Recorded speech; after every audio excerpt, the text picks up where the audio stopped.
Nabi Muhammad dia telangi nang ketujuh di Sidratil Muntaha.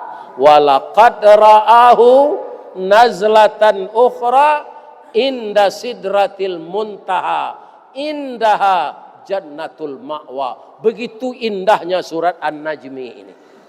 Malaikat Jibril memperlihatkan wajahnya yang asli kali yang keduanya. Di mana? Ketika Mi'raj. Di mana? Di Sidratul Muntaha. Dikabarkan oleh Allah di samping Sidratul Muntaha itu terletak surga tempat tinggal. Artinya apa? Orang yang khusyuk salat, orang yang benar-benar menyembah Allah, ya kan?